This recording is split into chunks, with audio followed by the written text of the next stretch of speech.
No caso do Bahia, tá muito ajustado. Pô. Assim, não foi um time que dominou o Atlético Mineiro e dificilmente seria o objetivo do Bahia, pelo menos em 2024, ir lá para Belo Horizonte, Fábio, e dominar o Atlético Mineiro. Mas jogar de forma competitiva, do primeiro ao último minuto, aí eu acho que era um objetivo, sim, do Bahia, e isso o Bahia fez mais uma vez, porque vem na sequência duríssima. Essa sequência, Botafogo fora, Bragantino em casa e Atlético Mineiro fora, o Bahia somou 7 pontos de 9. E assim, isso a gente, no começo do Raio-X a gente fazia eu não queria até lembrar, se alguém arrumar aí, quanto a gente projetou nesses pontos, porque 7 é muito ponto. Eu não sei se a gente tinha chutado 7 pontos nesses 3 jogos, não. Então, assim, e 3 jogos com boas atuações. Os pontos não caíram do céu, não. Boa, Cássio. Pedro Pereira, seu comentário inicial também, você que está com um brilho no olhar, imagino por quê, né? Essa fase do Bahia aí. Mais um resultado importante aí. O Bahia que, como o Cássio disse, né? Não é que largou bem porque pegou times ali da parte de baixo, times que vão brigar para se manter na primeira divisão. Não, pegou times ali que a gente dá como G8, G6, né? E segue pontuando, segue vencendo. E um jogo duro, né? Contra o Atlético Mineiro conseguiu aí trazer esse ponto. E vamos entrar na análise desse jogo aí. Ademir fez um golaço, o Hulk empatou para o Atlético, mas o resultado foi bom, né, Pedro? Boa noite, Fábio. Boa noite, Cássio. Todo mundo tá ligado aí, Alan também. Resultado muito bom, eu diria, Fábio. O Cássio destacou bem essa sequência do Bahia. De fato, era uma sequência extremamente complicada, com o Botafogo fora, Bragantino em casa e Atlético Mineiro fora. Mas eu acho que dá para dizer que os 7 jogos do Bahia até agora no Campeonato Brasileiro foram jogos que a gente classifica como difíceis, né?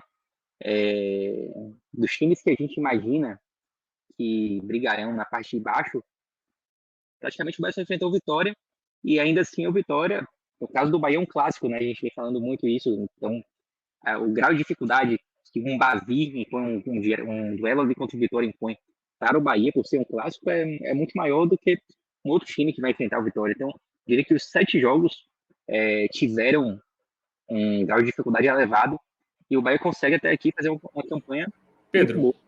Só um detalhe, dos 7 adversários que o Bahia enfrentou, né, nessa Série A, com exceção do Vitória, que veio da Série B, 6 desses times, os outros 6 terminaram pelo menos na 9ª colocação, na 9ª para cima, né? Então, dos 9 primeiros colocados do ano passado, o Bahia já enfrentou 6. Né? Então, aproveitando essa pausa de Fábio, antes da pergunta, eu acho que o áudio de Pedro está um pouco baixo, não sei se é o microfone que está, não sei se... Aproveitar. Vou chegar ele mais perto aqui. Eu pensei até que o Fábio ia falar sobre isso, por isso que eu comentando. Cheguei ele mais perto aqui, vê se melhora aí agora. Melhorou? Show de bola. Então vamos embora. Então, assim, é uma tabela com um grau de dificuldade elevado, e ainda assim o Bahia consegue chegar à 7ª rodada com uma pontuação extremamente elevada, né? São 14 pontos até aqui. Vai ter a mesma pontuação do Flamengo, que hoje é o líder, por conta dos critérios de desempate. E é a melhor largada do Bahia nos pontos corridos, fazendo esse recorte assim, de 7 jogos, né? E também uma das melhores largadas do Bahia na história do Campeonato Brasileiro, não só dos pontos corridos.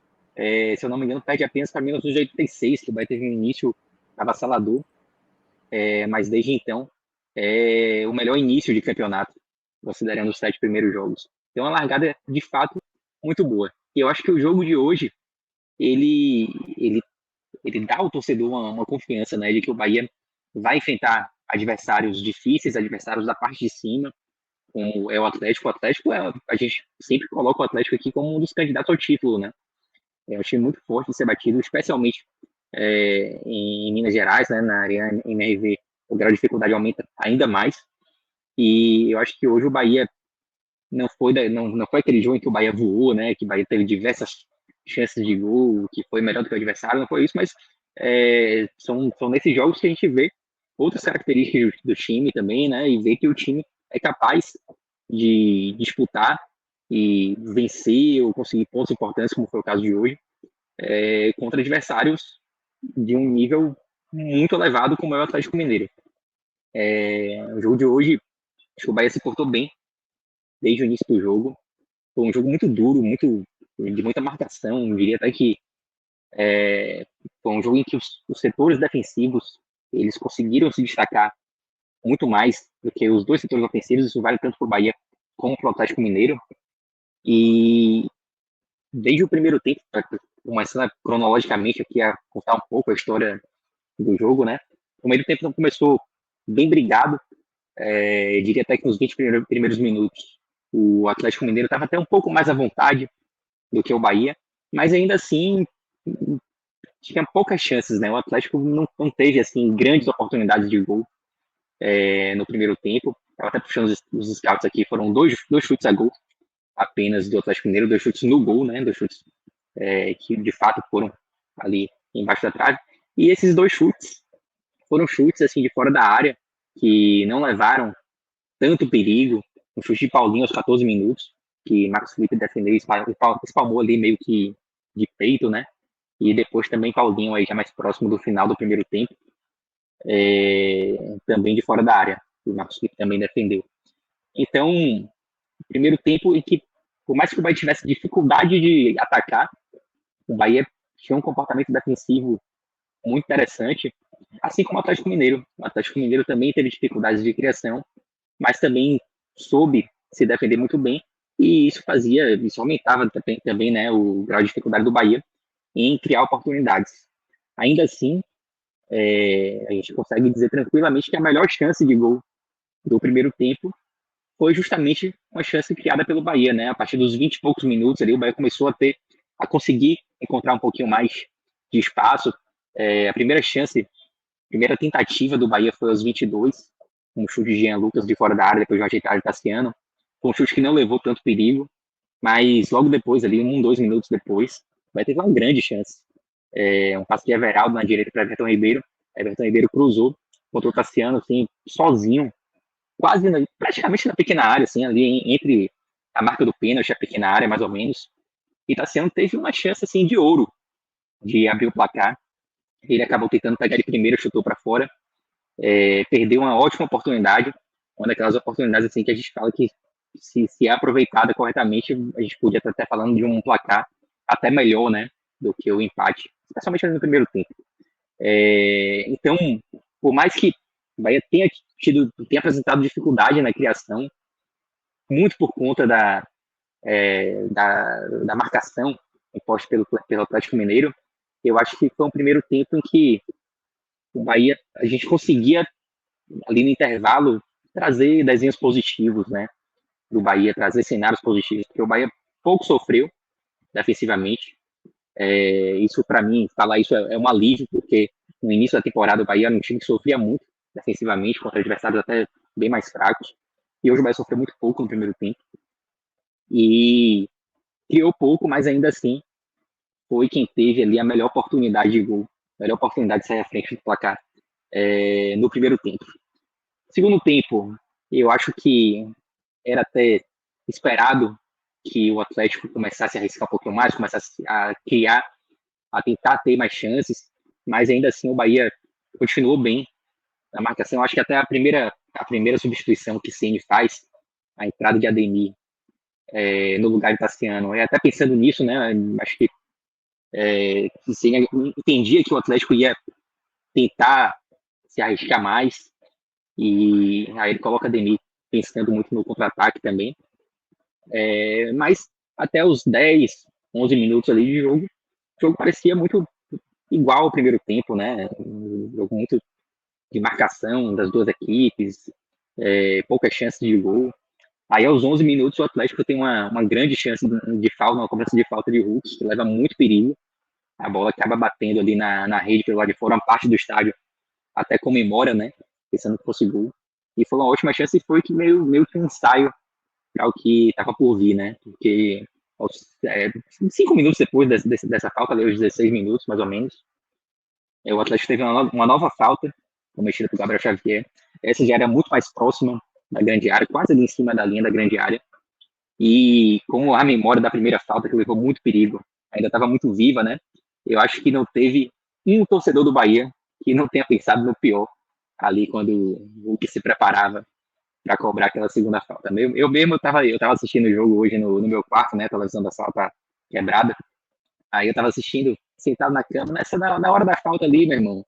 Eu já deitei ali entregando os pontos ali, porque era de fato uma falta muito perigosa.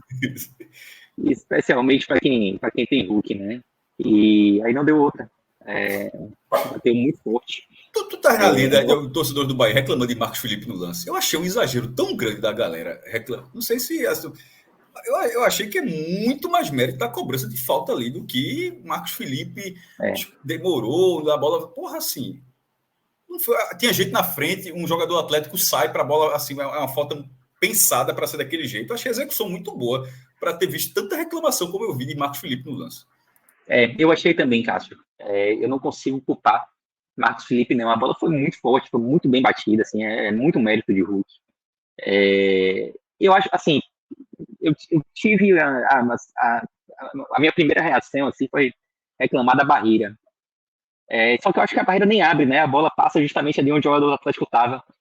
E aí eu fiquei pensando, pô, de repente um homem a mais ali na barreira, né? Uma barreira um pouco mais arrumada, mas é muito difícil da gente julgar isso. Eu acho que o goleiro ele tem a visão, a melhor visão ali daquele lance para armar a barreira, né? Então é muito difícil para quem está de fora fazer um julgamento, né, de que a barreira estava mal montada, porque de repente um homem a mais ali poderia atrapalhar ainda mais a visão, né? Então eu também eu não consigo culpar Marcos Felipe por aquele gol, não. Tá com uma cobrança assim absurda de Hulk. E um golaço também, tá? Um belo gol de Hulk. Exatamente, pô. Para mim foi um golaço, muito mais do que qualquer debate sobre o que Marcos Felipe no lance é assim, porra. É a mesma coisa do outro lado do Atlético. Porra, e Everson era para estar mais atrás. Everton, mas, porra, meu irmão, o gol foi um golaço de Ademir, pô, vai chegar daqui a pouco assim. Foram os 2 gols desse domingo, assim, tá muito mais mérito do que um trabalho mais executado do goleiro, pô. Agora, sim, eu achei a torcida dividida, tá? Eu vi muita gente também falando de uma possível falha de Marcos Felipe, mas vi muita gente falando... Não, eu imagino que tenha tido defender, mas me chamou a atenção, assim... Na hora eu acompanho com muita gente, obviamente, com a segunda tela, né? Vai vendo o jogo e vendo a reação das pessoas, assim... Uma avalanche de gente, assim... E isso, para ver, geralmente é um termômetro. É quando o time leva um gol, você vai no Twitter do time. Então, isso, onde é que eu vi isso? Se você for lá no Twitter do Bahia, tipo... no caso, o Bahia anunciando que levou o gol do Atlético Mineiro, assim, a reação eu achei desproporcional. Então, assim, deve ter gente defendendo ali, mas assim, até chegar alguém, realmente já tinha parado de ler. Eu só vi muita gente criticando. Porque a crítica, ela vem na hora, né? A defesa, ela vem depois, cagando raiva, né? Exatamente. Mas, enfim, de fato, também não achei falha, não. E aí vem um ponto positivo, tá? Eu fiquei pensando depois, em outras temporadas, né? Outros times do Bahia certamente tomariam esse gol ali, depois de se defender bem, depois de pouco sofrer contra o Atlético Mineiro fora de casa. E aí tomaria esse gol aos 16, 17 minutos do primeiro tempo, jogando fora de casa contra esse Atlético Mineiro. A chance do Bahia conseguir empatar era muito pequena em outras épocas, né? Fatalmente aconteceria. O Bahia não teria boas peças de reposição, ia tentar atacar de qualquer maneira. O Atlético ia acabar que o Atlético Mineiro ia ficar muito mais próximo do segundo gol do que o Bahia de empatar o jogo, né? Essa seria uma tendência natural em temporadas passadas. E esse time do Bahia, eu acho que o elenco que foi montado, ele dá uma confiança, né? Mesmo em jogos tão difíceis, e que dá para buscar. Você vê que logo depois ali, Ceni já fez as substituições, fez 3 substituições logo de cara, né? Botou Biel, Estupian e Depena, tirando Everton Ribeiro, Caldi e Everaldo. E o jogo continuou, especialmente logo depois do gol, não dá para dizer que o Atlético Mineiro foi para cima, a torcida pressionando, o Atlético Mineiro continuou respeitando o Bahia, continuou preocupado em termos defensivos. O Bahia teve uma chance até, a primeira chance depois do gol do Atlético é do Bahia, num chute de Jean Lucas, se eu não me engano. E assim, o jogo permaneceu igual, permaneceu parecido com o desenho que vinha tendo, né? E aí, o banco de reservas do Bahia hoje também, ele dá uma qualidade que era raro de se ver no Bahia em outras épocas. O gol hoje teve a participação de jogadores que entraram. Não é a primeira vez que isso acontece, contra o Botafogo foi assim, contra o Criciúma foi assim. Então, quando time vem da primeira página, Pedro, geralmente é muito raro um time de primeira página ser o 11. assim, o time, primeira página, obviamente, da classificação, geralmente é elenco, é quando você perde peças ou é obrigado a substituir, cansaço e cartão, qualquer que seja, mas o banco corresponde. O cara pode até ficar na primeira divisão, tendo só do 1 a 11 bom, competitivo, e de vez em quando entra ali cai um pouco, o cara pode até ficar na primeira divisão, mas para fazer um campeonato decente, campeonato de primeira página, que é o que o Bahia necessita em 2024, precisa ter um banco que entre e dê ponto, como foi o caso dessa tarde. E aí, logo depois não, um pouco depois das substituições, o Bahia já conseguiu ter uma chance com o Depena, né, tocando para Biel, um ótimo passo para Biel. E aí, Biel se atrapalhou todo, a gente está falando do banco de reservas, mas Biel hoje entrou muito mal. A gente vai falar um pouco disso nas análises individuais. Biel acabou perdendo o ângulo, né, nesse passe de Depena, e acabou perdendo, que poderia ser uma boa chance, né? Mas logo depois desse lance até, aos 24 minutos, Depena novamente toca para Estupiñán toca para trás para Ademir, aí Ademir acerta um chutaço, né? Um chutaço no ângulo, um belo gol de Ademir, lei do ex, valendo, e empata o jogo para o Bahia. Eu confesso que, assim, o VAR, ele mudou um pouco a forma da gente comemorar os gols, né? Porque existe sempre aquela possibilidade do gol ser anulado, e quando o Estupiñán recebeu aquela bola ali, eu jurava que estava impedido. Mas a primeira câmera... Rogério Ceni, inclusive, na transmissão deixou claro, ele disse, não, até o repórter falou, Rogério Ceni nem se mexeu muito, já ficou falando, vai pro VAR, não sei o quê, e nem vibrou na hora do gol, mas ainda a sua reação é muito justa, mas na hora que vai para a primeira câmera, antes de traçar, não de traçar a linha, não, melhor dizer, quando traça a primeira linha, que geralmente é a linha do defensor, né? Acho que geralmente, quando traça a primeira linha, já estava muito claro que o gol do Bahia ia ser dado. Assim. Eu comemorei antes disso até. Comemorei antes do traçar já no Paralax, olha, eu tenho que tomar cuidado no replay já ficou muito claro para mim que não estava impedido. Com Paralax ou sem Paralax, foi tranquilo.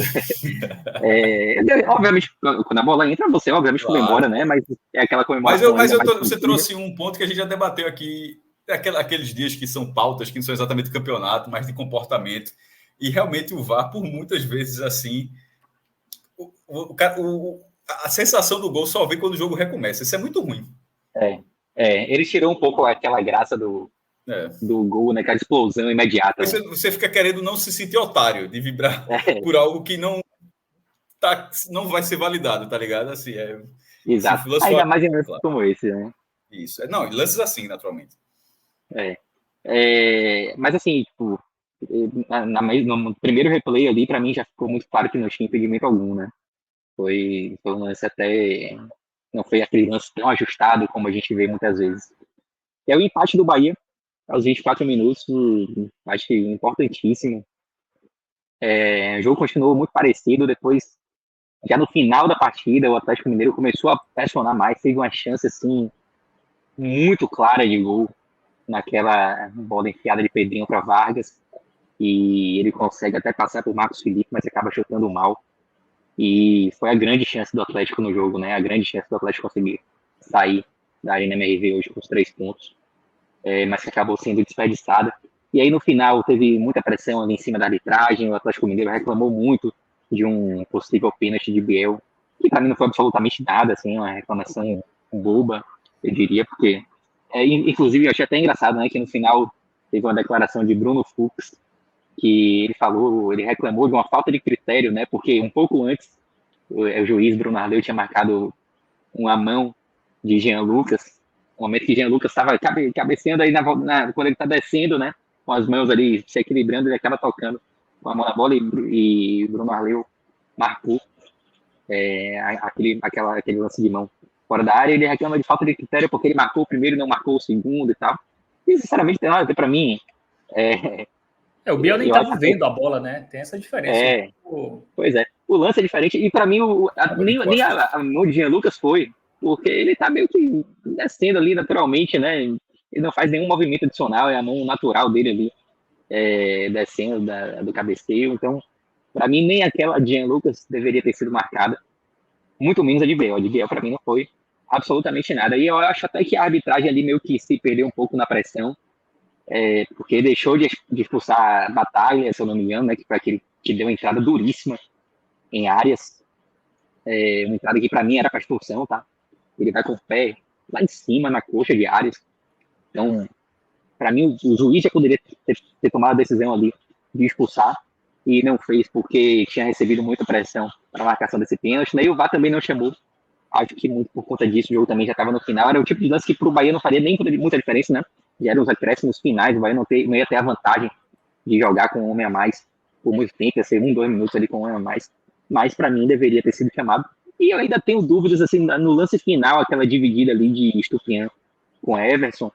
O lance só foi repetido uma vez, para mim, a repetição que eu vi, para mim, eu achei pênalti.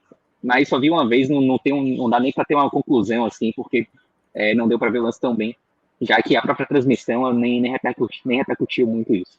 Então, eu acho até que o Bahia tem até mais razão para reclamar da arbitragem, que não seja por esse pênalti, que eu não tenho certeza, mas pela não expulsão do jogador do Atlético, do que o próprio Atlético por conta daquele lance de Biel que não foi absolutamente nada. O do Atlético tá falando é o carrinho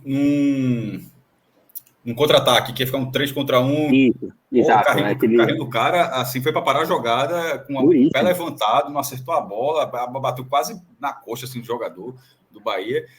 Eu acho que naquela reta final, o jogo já estava já era acréscimo, eu acho. Mas não é, óbvio, o que eu estou dizendo não justifica nada, era para ser isso.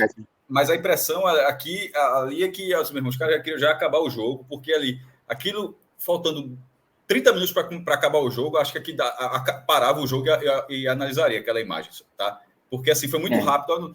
Tipo, o VAR foi segundos para dizer, não, segue o jogo. Podia ter algo a dizer, meu irmão, vem dar uma olhadinha aqui, que essa foi uma falta mais grave. Talvez, ou então interpretou que tirou como foi o de Scarpa, né? O de Scarpa, no primeiro momento, parecia uma falta grave, mas você vê que Scarpa recolhe o pé. Então, assim...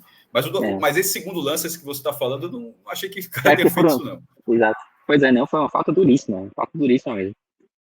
Para mim era muito claro a discussão ali. E aí, achei até engraçado a declaração de Hulk no final também, né? Ele também falou sobre a arbitragem. O Atlético Mineiro reclamou muito de arbitragem hoje. Todo jogo o Hulk reclama, né? Rapaz, o Hulk, além de reclamar durante o jogo, ele deu uma declaração no final, assim, velho, que o que ele falou foi exatamente o oposto do que pregam as regras ali do VAR, né? Ele falou que o lance era interpretativo e, por ser interpretativo, o árbitro teria que ter sido chamado para ter uma segunda visão do lance. É justamente o oposto, né? A regra do VAR fala que quando o lance é interpretativo, que não deve ser chamado, deve valer a primeira interpretação. Não, ali pode até ser chamado, mas só se a interpretação do VAR for diferente do que foi marcado no campo. Tipo, mesmo assim é erro para mim. Mas isso acontece para mim é erro. Tive até uma discussão com o Fred um dia desse. Assim, se o cara marca, nem lembro exatamente, mas eu sei que a discussão foi sobre esse ponto da regra. Tipo, se o árbitro marcou um lance polêmico, o árbitro marcou uma coisa, sendo que, obviamente, a gente está falando de lances subjetivos, claro, a gente não está falando se é impedimento ou não. Assim, tipo, essa falta foi mais dura, ou foi falta, ou foi dentro da área, o cara vai ver ali, sei lá.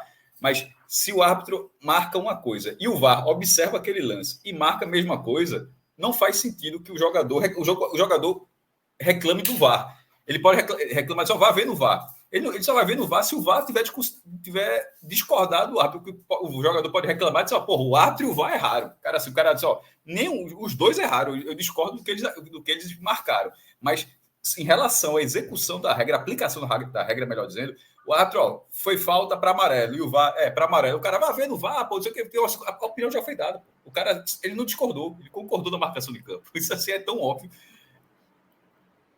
Pois é, eu não entendi nada daquela declaração de Hulk ali. Para mim, ele demonstrou assim total desconhecimento assim das regras do VAR.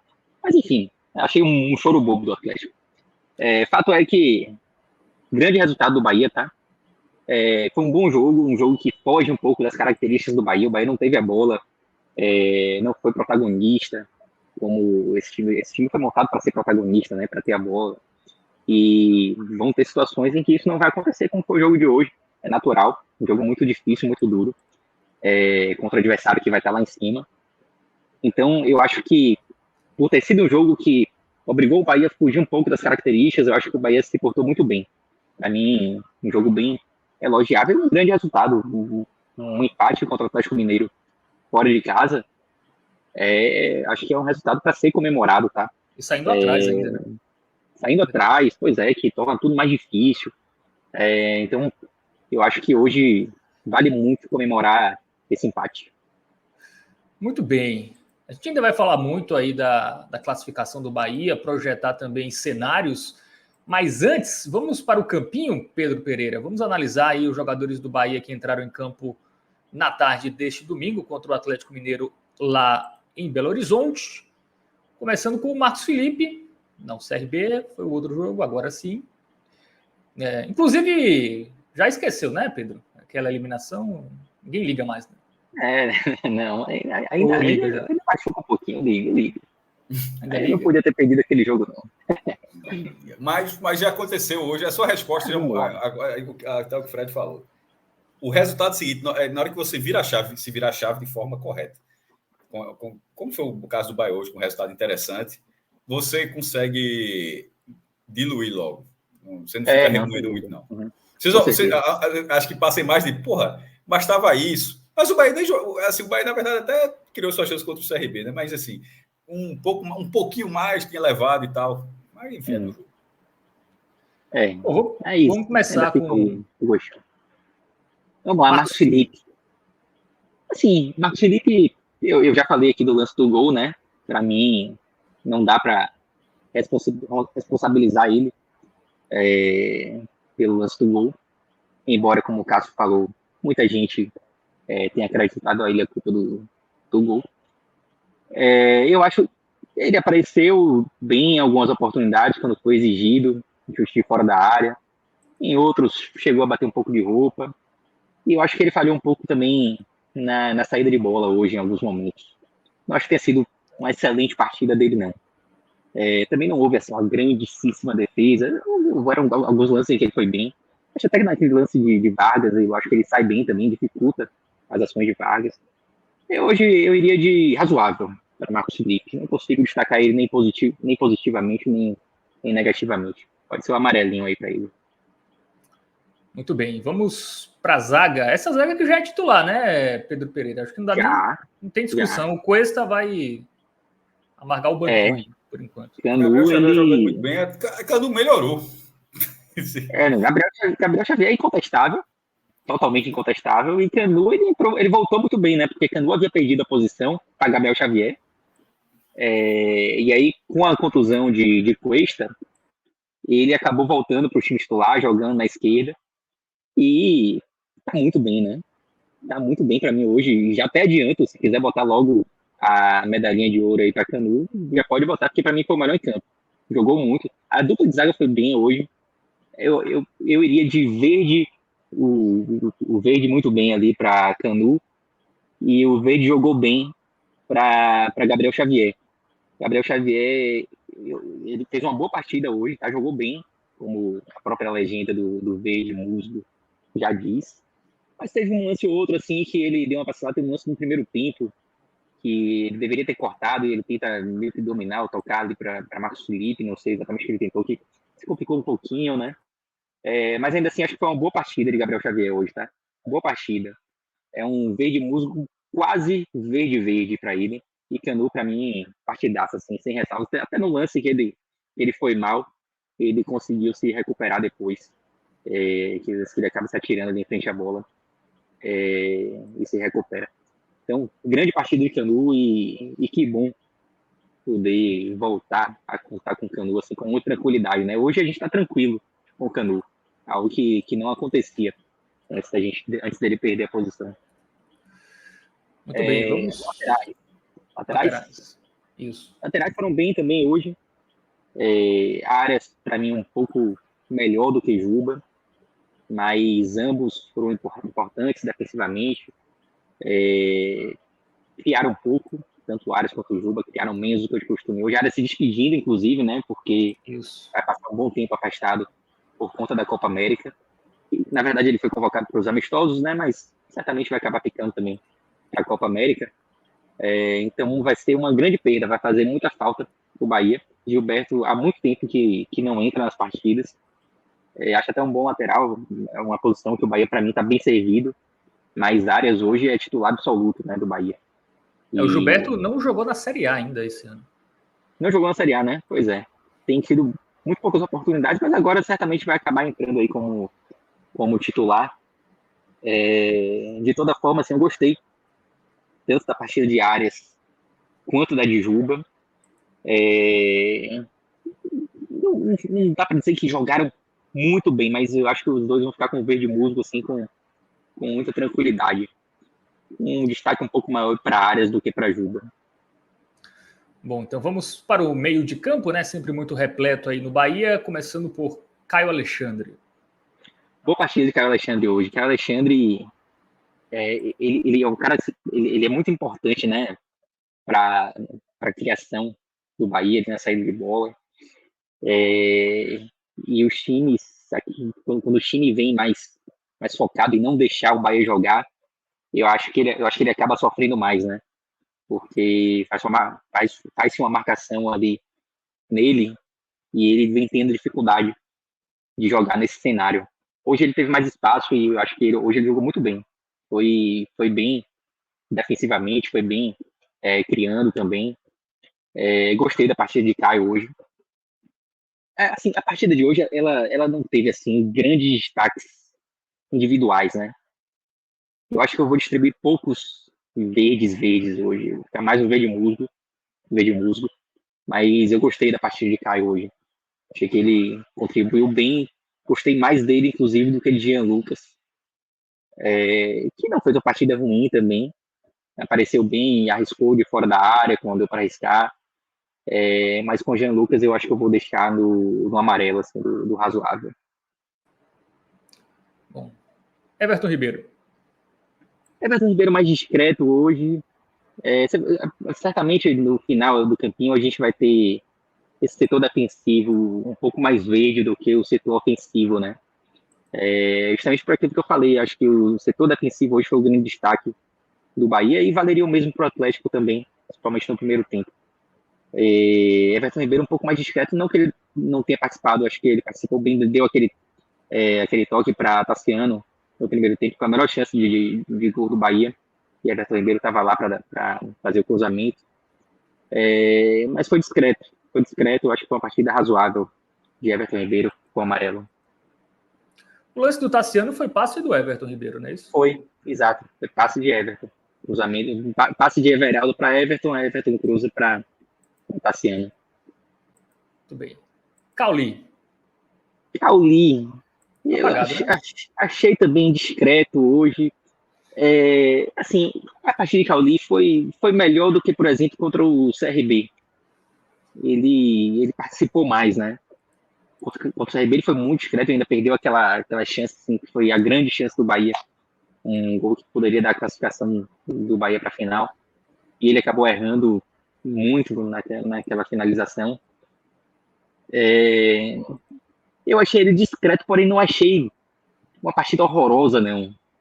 Faltou, obviamente, dar um pouco mais. Faltou aquele passe de mestre que às vezes ele dá e muda o jogo, né?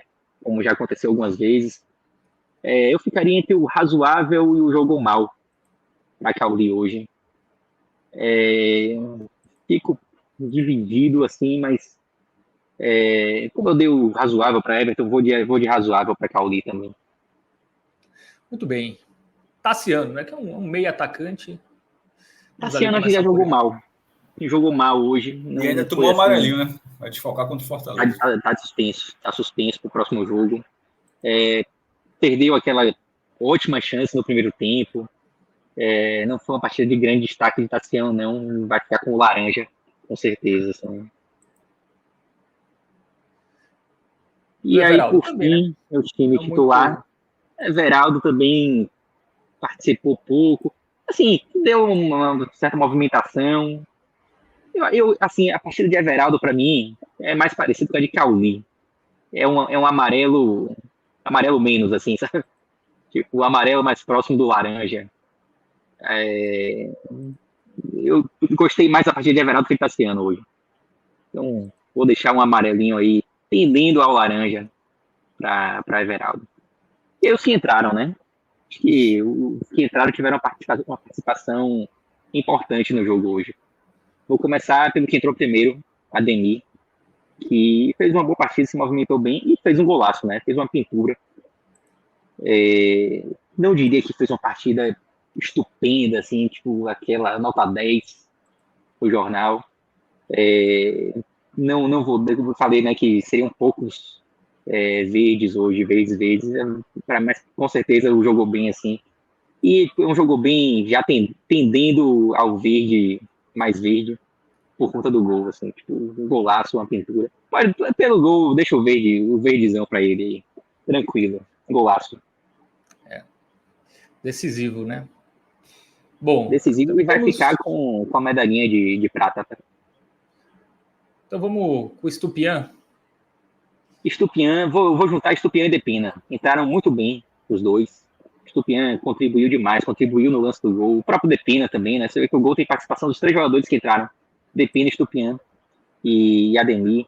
Depena antes já tinha dado um passe para Biel também. Gostei muito da partida, tanto de Estupiñán quanto de Depena. Estupiñán tem sido até pouco utilizado, mas até é porque a característica de Estupiñán, ela não se encaixa muito nesse estilo de jogo do Bahia, né? Ele não consegue fazer como Everaldo, por exemplo, que volta e marca e sai muito da área. É um cara mais de área mesmo, mas ele foi muito bem. Teve um lance que ele tirou de cabeça na área, uma participação defensiva dele. Ele cabeceia muito bem, né? E ajudou defensivamente, ajudou no ataque, ajudou no final, quando o Bahia teve aquela sequência de laterais, escanteios, muito por conta dele ali, para ganhar um pouco de tempo nos acréscimos. Ótima partida do Estupiñán. Jogou bem, assim, verde, tranquilo para ele. Depena também, Depena quando entra, vem entrando muito bem. E eu acho que hoje não foi diferença. Então, os dois, eu não botaria, acho que o verde é exagero, mas pode ser o verde musgo, assim, tanto para Estupiñán quanto para Depena. E aí vem o lado negativo para mim, os que entraram.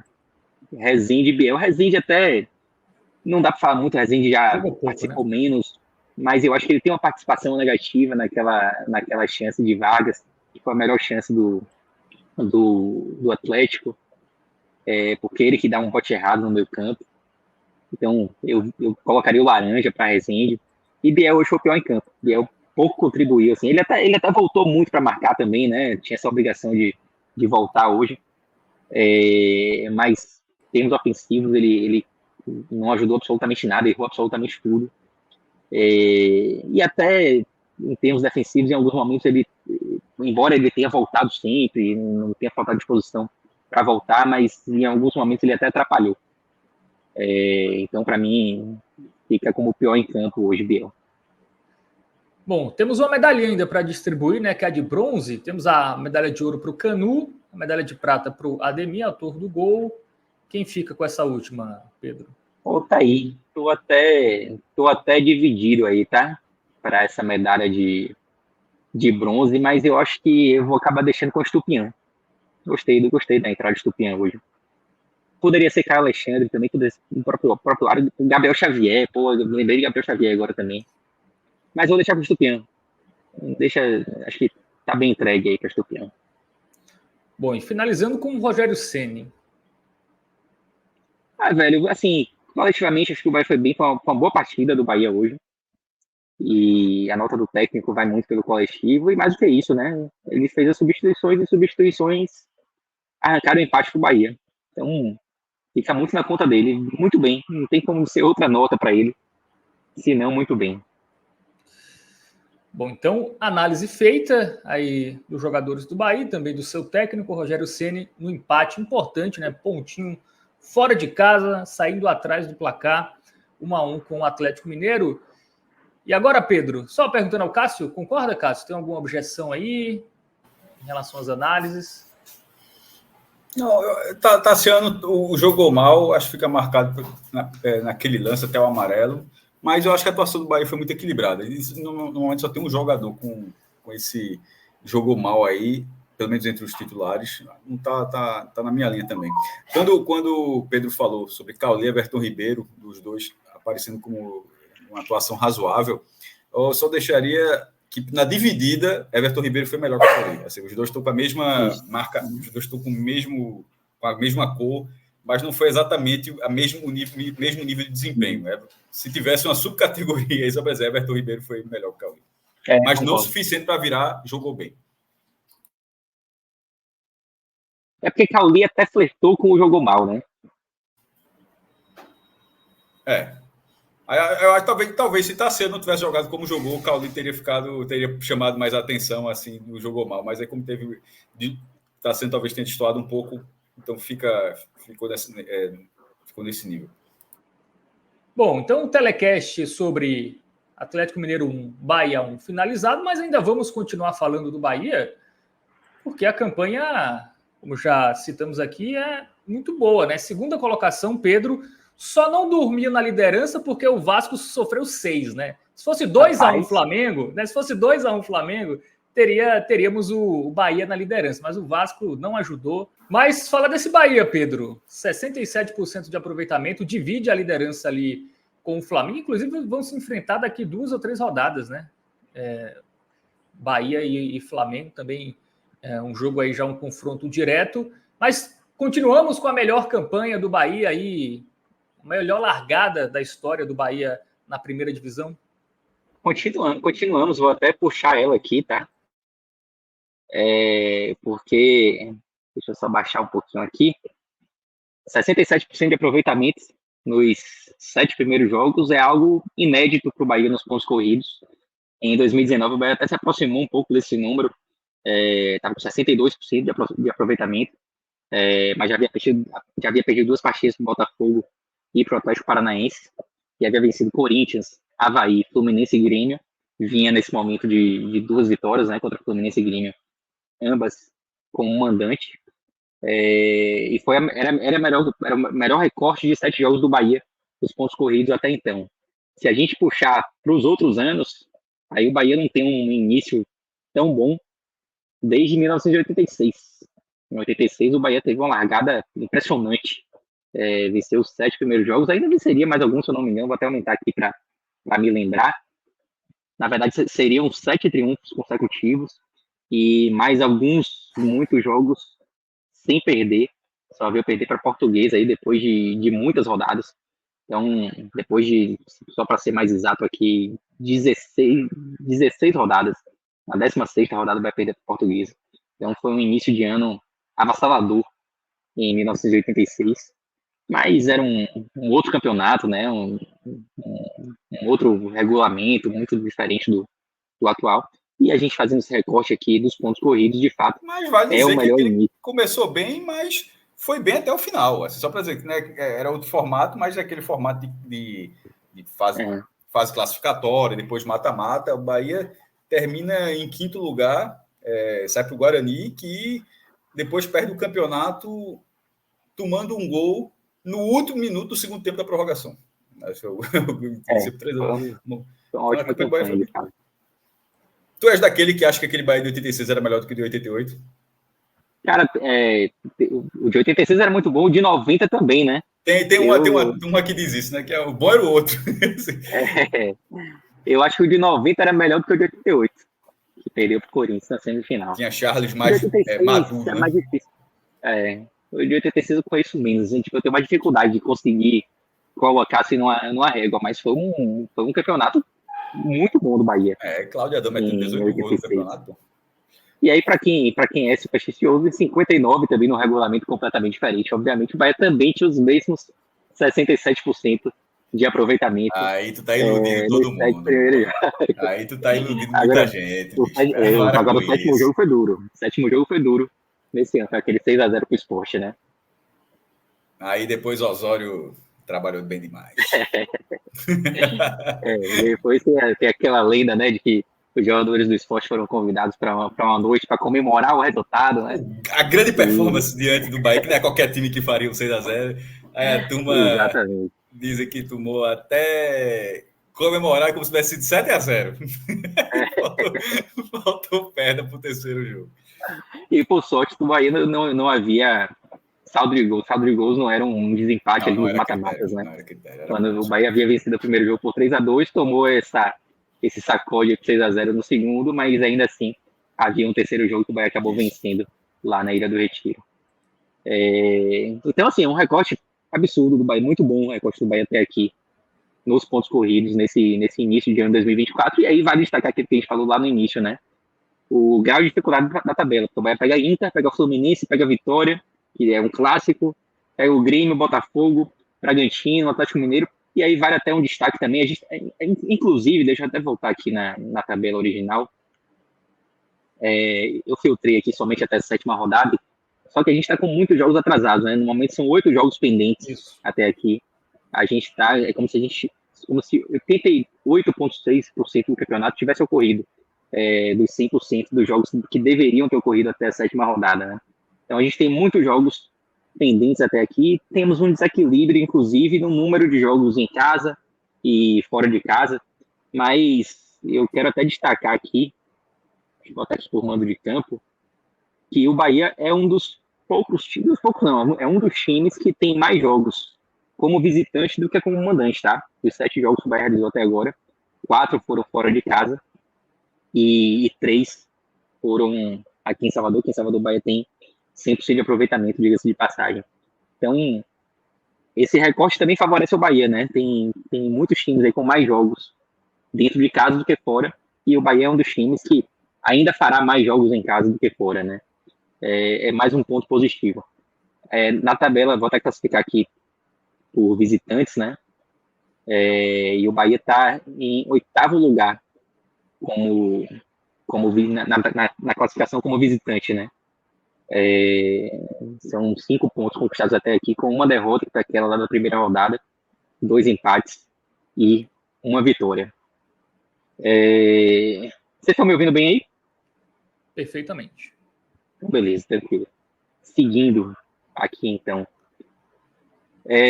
Bom, acho que do Bahia, só passar aqui também aquela evolução, né, da pontuação.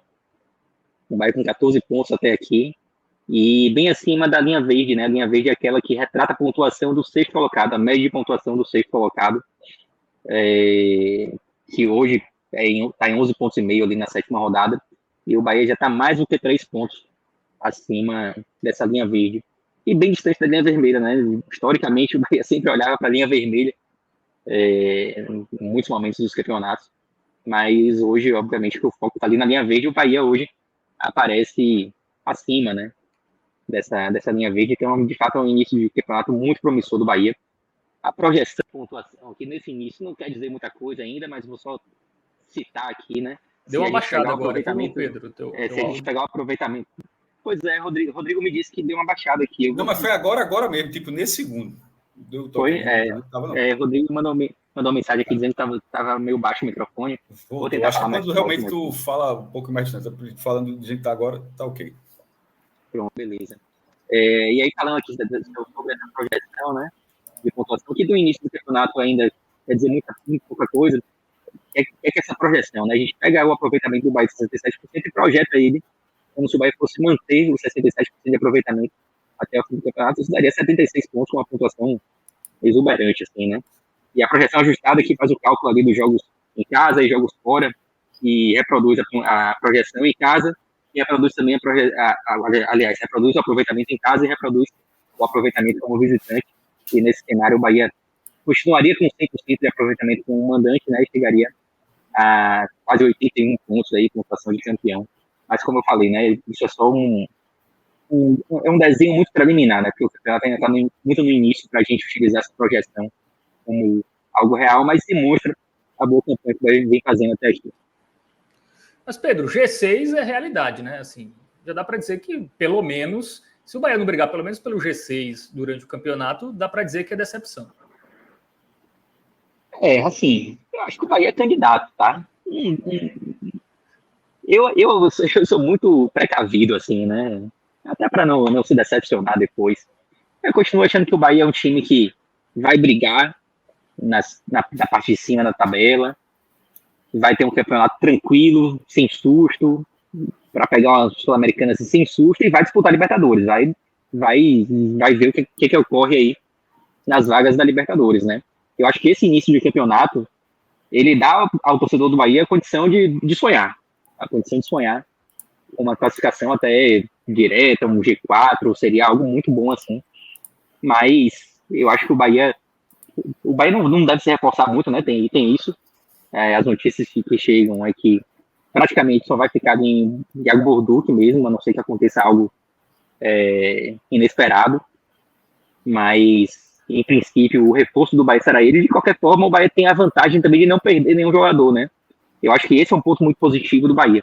Acho que outros times... perder dando muito mais trabalho, né? Sim, seria muito difícil tirar alguém do Bahia hoje, né? Muito difícil. Muitos times vão sofrer no meio do ano, perdendo jogadores, e outros vão se reforçar muito bem também, mais do que o Bahia. Mas eu acho que hoje dá para dizer que o Bahia é um dos times que briga. Eu acho que ninguém hoje coloca o Bahia fora da briga da Libertadores, né? Tu foca nisso, né? Na Libertadores, né?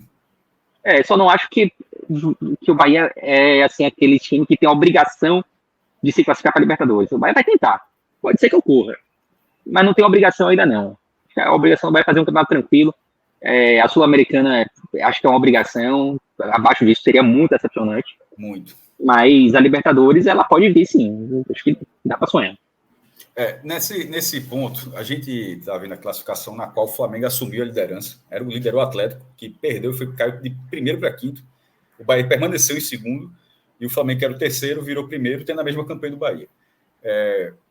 O Flamengo, a gente não tem nem falar a questão do resultado, do tamanho do resultado que conseguiu contra o Vasco, mas o Flamengo deve perder muitos jogadores na Copa América. Assim, o Flamengo vai jogar bem. Agora o elenco é muito mais robusto e o Flamengo já fez jogos importantes. Já pegou o Palmeiras, por exemplo, já pegou o Atlético Mineiro também. O Flamengo já fez, inclusive fora de casa. Então já fez jogos pesados. Então, essa liderança do Flamengo aí, ela, pensando nessa primeira posição, em relação a outros clubes que vão brigar pelo título, vai dar trabalho a muita gente aí. Porque na hora de terminar a Copa América, voltando esse povo todo, se o Flamengo estiver ali no G6, isso significa que ele já, olhando para frente, com o seu jogo de xadrez, que ele já está quase colado na liderança, quando os convocados do Flamengo voltarem. E isso era só a primeira análise, de título, de sonhando distante e tal, pisando no chão, dentro da realidade, que eu acho que Pedro frisou bastante, de tratar abaixo da Sul-Americana é frustrante, ou seja, a permanência sem Sul-Americana, só a permanência sem Sul-Americana seria frustrante. A permanência com Sul-Americana teria um gostinho de um ano sem sal. Seria assim, ficou, mas seria um ano sem sal. Não ganhou o Baiano, não ganhou a Copa do Nordeste, fez o básico do que um elenco desse porte econômico que é ficar entre os 12, sei lá, 13, porque tem o campeão da Copa do Brasil e da Libertadores, pode entrar, pode esticar. Indo para a Libertadores, independente da posição, Fortaleza, por exemplo, foi em 8º lugar, foi em 4º em 2021 e 8º em 2022, independentemente da posição que o Bahia vá. Sendo fase de grupos ou fase preliminar, a classificação Libertadores seria um ano excepcional ao Bahia. Dentro do que Pedro falou, porque eu peguei um detalhe do que ele falou, do G4, tratando de um G4, aí o G4, aí eu já falaria até com um pouco mais de molho do que Pedro falou. Porque a gente estaria falando de uma campanha que, em 20 anos desse modelo de pontos corridos, juntando tanto com 24 quanto com 20 times, só um time Nordeste conseguiu em uma vez, que foi o Fortaleza de 21. E de uma forma muito surpreendente, que até o torcedor de Fortaleza já teve times melhores do que de 21. O time de 21 estava no encaixe, encaixou muito bem, ficou naquela colocação, e o Fortaleza virou um time realmente milionário, curiosamente, depois de 21. Os times assim passaram a ser mais qualificados. Então, ficar num 4º lugar, um G4 para o Bahia, primeiro, que o G4, independente de qualquer situação, já garante o time na fase de grupos, você não precisa de nenhum outro resultado para saber se você vai jogar a fase de grupos da Libertadores. Mas uma colocação uma colocação desse patamar seria algo gigantesco, inclusive, de vez em quando, olhando para si, para o próprio Bahia, considerando de 71 para cá, o Bahia tem um título brasileiro de 59, tem os vice-campeonatos da Taça Brasil, 68 e 63, mas de 71 para cá, isso aconteceu 2 vezes, pô.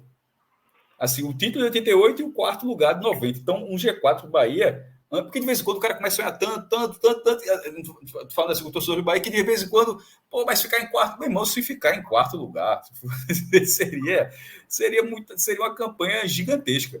Mas isso é só, assim, ser 4º lugar, quando Libertadores na fase de grupos, e ser 5º lugar com Libertadores na fase de grupos, não muda muito a vida de ninguém, não. Mudaria assim, só ali um detalhezinho de repente, não igualou o Fortaleza, mas o objetivo estaria consumado, que seria já entrar direto na fase da Libertadores e andando o campeonato, já chegando, daqui a pouco já bate 25%, na verdade já era para estar, porque o campeonato ficou 19 dias sem ser disputado, e o Bahia está ali, né? Não está ali, os pontos não estão caindo do colo do Bahia.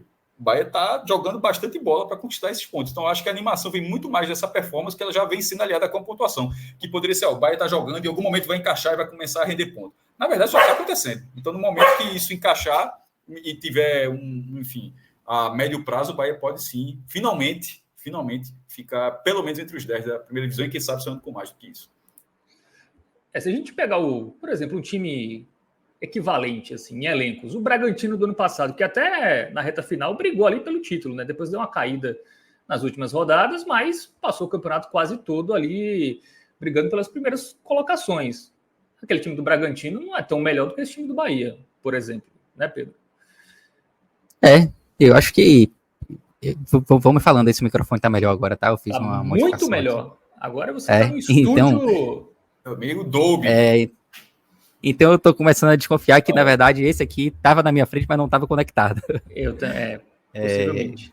Quer fazer de novo o programa desde o começo? Boa noite. Solta a vinheta aí, foi só o... Vamos voltar 1 hora atrás, né? Bom, mas eu acho que é isso, Minhoca. Eu acho que o elenco do Bahia é o elenco realmente de time da parte de cima, né? Talvez não seja um elenco da primeira prateleira da parte de cima, né? E aí isso nos deixa na dúvida do quão esse time ainda vai brigar. Mas eu acho que é como o Cássio falou, eu acho que os pontos não caíram no colo, né? Os jogos do Bahia foram difíceis e eu acho que jogos como esse de hoje, assim, são aqueles jogos que dão ao torcedor uma empolgação a mais. Porque o Bahia hoje, como eu falei mais cedo, né? O Bahia não teve um jogo que pôde utilizar suas características, né? O Bahia não foi dominante, não teve a bola, e ainda assim conseguiu fazer uma partida segura contra o Atlético. Porque se adaptar de ao pouco jogo sofrimento. É importante também, pô. Importantíssimo. Assim, o Bahia não... Tu escutou isso, eu lembrei até do Sport de Souza agora. Meu irmão, se você não consegue impor o seu estilo de jogo, tenta jogar com outro que pontue também, porra. Assim, se o adversário permite que você seja... Todo time quer ser propositivo, quer ser o time que quer dominar as ações, vencer o adversário dominando. Porra, é o desejo de qualquer treinador, de qualquer time, imagino eu. Então, e o Bahia tem jogadores para fazer isso, Pedro. Mas no momento em que você pega uma pedreira e você está tendo essa dificuldade, existem outros caminhos para ser competitivo também. E o Bahia foi lá. Assim, o Bahia não teve o domínio que teve, por exemplo, obviamente que não teve, contra o Grêmio, que a gente até fala aqui, ó, que o jogo foi 1-0 na Fonte Nova, mas foi 1-0 porque o placar terminou ali. Ele foi um domínio completo de 90 minutos. Que o Renato Gaúcho saiu antes de terminar o jogo. Mas, assim, se você não consegue minimamente fazer aquilo contra o Atlético Mineiro, você pode jogar de outra forma para pontuar. O importante era ser competitivo, independentemente da aura do time. Assim, isso não pode sobrepor ao nível de competitividade do time, não. Contra o Botafogo, por exemplo, o segundo tempo do Botafogo, o Botafogo veio para cima, né? Veio para empatar o jogo, empatou, e o Bahia conseguiu também se portar muito bem, conseguiu inclusive fazer o segundo gol depois. Jogando um segundo tempo que foi inferior ao primeiro tempo, mas no primeiro tempo foi muito bem contra o Botafogo. Enfim, são muitos recortes aí que eu acho que fazem com que o torcedor do Bahia tenha essa confiança, né? Eu acho até, só dando um breve comentário. Boa noite, Minhoca. Boa noite, Fábio. Aqui, Thiago Minhoca chegando, né? Para quem não está acompanhando pela imagem, só pelo áudio, sou eu. Eu acho que o campeonato vai agora para um momento mais campeonato brasileiro. O que a gente já teve até aqui, e o Bahia aproveitou muito bem, né? Tanto está nessa segunda colocação, era um campeonato onde havia uma certa divisão de foco, né? Por exemplo, aí eu acho que acho que só o Cruzeiro, né? Não, o Cruzeiro está envolvido. Vasco da Gama. O Vasco da Gama, desse top do Vasco para baixo, né? Assim, vou pegar, na verdade, do Grêmio para cima. Esses 12 aí estão envolvidos ou com Copa do Brasil, ou com Sul-Americano, ou com Libertadores. O Bahia agora só tem a Série A. Só que essa grande questão quando voltar, para todo mundo só vai ter a Série A. A gente vai ter agora rodada em cima de rodada, onde o foco das equipes vai ser Série A. Claro, algumas vão perder atletas, né? O Flamengo, Atlético Mineiro, enfim, algumas vão perder alguns atletas nesse período aí que vai ter a Copa América, Mas eu acho que o ponto importante é a gente ver esse Bahia agora realmente numa sequência pesada. O trabalho do Ceni, ele sempre bateu isso muito na tecla, desde quando ele começou no São Paulo, passou pelo Fortaleza, Cruzeiro, Flamengo, São Paulo de novo e agora no Bahia. Ele sempre vê essa questão de administrar o elenco muitas vezes, então não vai dar para repetir a mesma formação nessa sequência de jogos, né? Esse meio de campo que a gente tem falado desde o começo do ano, uma hora ele vai ter que ver uma, né, tipo assim, colocar Rezende, Sacacaio, fazer alternativas para esse, eu acho que vão ser 8 rodadas, ou 9 rodadas seguidas, se eu não me engano, para esse período, de como vai ser o Bahia, porque a gente viu, por exemplo, quando teve ali uma sequência mais curta, o empate contra o CRB, vai ter jogos que podem ser assim, o Bahia até dominando o adversário dentro de casa, mas sem conseguir fazer o resultado. Então, eu acho que o contexto do Bahia, ele é positivo, e a confiança do torcedor, ela é, nesse momento, mais positiva pelo contexto dos adversários que ele enfrentou e aonde ele está nesse momento. Só que agora virá a parte onde vai ter aqueles confrontos considerados, não vou dizer obrigação, porque tem algumas coisas que não são bem conta de luz. Para ter noção, o único ponto do Vitória no campeonato foi contra o Bahia. Tudo bem, é clássico, né? Mas se a gente fosse olhar sem um contexto do clássico, talvez o torcedor do Bahia tivesse, pô, esse ponto aqui, a gente era para ter feito os 3 pontos e não ter somado apenas 1. Mas, claro, por conta do contexto dos clássicos desse ano, dá para se entender, né, em certa parte. Mas eu acho que o campeonato, de fato, quando ele retomar, né, a partir ali do dia 11, né, aí a gente vai ter uma noção como o Bahia vai estar reagindo e como essas outras equipes, os adversários de peso que a gente tem, como elas também vão estar lidando. Porque eu acho que o campeonato, na prática mesmo, vai funcionar após essa pausa. Mas esse momento de Copa América não é o momento da afirmação do Bahia, já que ele vai pegando os concorrentes diretos. Ele é o que vai... Para quem perder menos jogadores, pô. Veja só, para quem perder menos jogadores, o Bahia vai perder uma peça importante. Eu acho que ninguém vai perder muito. Eu tenho a sensação... Porra! O Flamengo vai perder pra cacete, pô. O Palmeiras... o Flamengo vai perder, acho que uns 4 atletas, não? Tu acha pouco? Dela Cruz, né? Pouco, caramba. Assim, o Flamengo, eu acho que é um dos melhores elencos. Perde peça de importância, né? Porra, assim... Não, eu acho que assim, vai perder, vai. Mas eu não acho que vai ser uma perda tão significativa. Por exemplo, se fosse um time, sei lá, 6 atletas titulares, eu não consigo ver assim... O Pulgar. O Pulgar não está encaixado. Caramba, veja só, acho que o Flamengo vai dar uma desfigurada ali. Mas, obviamente, o elenco dá para encaixar, mas na hora que o time está lá, todo certinho, aí perde jogadores, eu acho que vai ter. O próprio Bahia vai perder um jogador, deve perder um jogador, vai ter os amistosos, mas como o Pedro falou, o cara deve seguir para a Copa América, e enfim, faz parte, velho. Mas esse mês aí pode ser importante. Alguns jogadores vão... E ter essa questão dos gaúchos, porque, né? Assim, é muito delicada. Assim, o Grêmio vencendo a Libertadores, mas, por exemplo, já jogou contra o Bragantino com 7 mil pessoas no Coritiba. É muito diferente, pô. Muito diferente. Eu senti assim, a seleção brasileira, né? Eu acho que já teve outras convocações, até a primeira do Dorival, ela foi muito mais brasileira, digamos assim.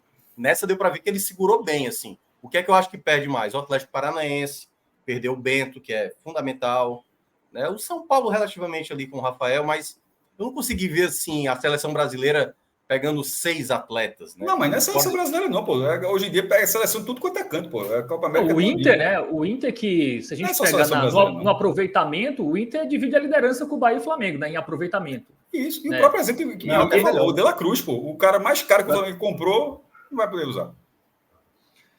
E aí o Inter vai perder o seu goleiro e 2 jogadores decisivos do ataque, que é o Borré e o Inter. Não, o Inter eu concordo. O Inter vai perder Valência, vai perder uma boa galera. O Inter eu acho que até dos clubes brasileiros é o que mais perde. O Grêmio, porém, vai perder o Vilhaçante e o Soteldo, né? Provavelmente para a Venezuela. Então, mas o que eu estou dizendo é o seguinte: eu não estou vendo nenhuma equipe ser muito desconfigurada para essa Copa América. Eu não consigo. Eu acho que eles vão perder, vai perder qualidade, obviamente, mas eu não consigo ver, por exemplo, sabe assim, tipo, nossa senhora, só time reserva acontecendo durante a Copa América. Só basicamente é um Flamengo. E olha que o Flamengo reserva já é um absurdo, né? Um Palmeiras totalmente desconfigurado. Eu acho que boa parte. Na verdade, o Palmeiras, eu acho que o problema que o Palmeiras tem não tem nada a ver com convocação. É pela maneira como o time tem dificuldade, às vezes, de vencer o jogo. O Palmeiras é um dos piores ataques do Brasileirão. Eu não consigo enxergar, de fato, assim, eu acho que vai ter um foco no Brasileirão, muito dessas equipes, e eu acho que vai ser perdas de qualidade técnica mais acima, mas eu não consigo ver uma queda acentuada, com exceção do Inter, talvez seja a equipe que tenha mais a perder, né, com essas convocações. O Flamengo só de uruguaio deve perder o De La Cruz, o Arrascaeta, o Vinha e o Varela. Que são jogadores importantes. Bom, mais algo do Bahia ou podemos ir para o outro lado de Salvador, que é o lado negativo? Só trazendo aí essa página de campanhas semelhantes, né? Pra você ver como o campeonato ainda está no início, né? Recorte de 7 rodadas, 16 equipes fizeram 14 pontos, que é a pontuação que o Bahia tem hoje, né? E a gente tem, obviamente, eu botei ali da primeira à quarta posição, e 31% dessas 16 equipes conseguiram terminar o campeonato entre os 4 primeiros. Uma quantidade considerável, né? Foram 5 times. Mas a gente também tem casos de equipes que acabaram até caindo, né? Curitiba de 2017, Paraná de 2007. Então, o campeonato ainda está muito no início, mas, claro, é um início muito promissor do Bahia.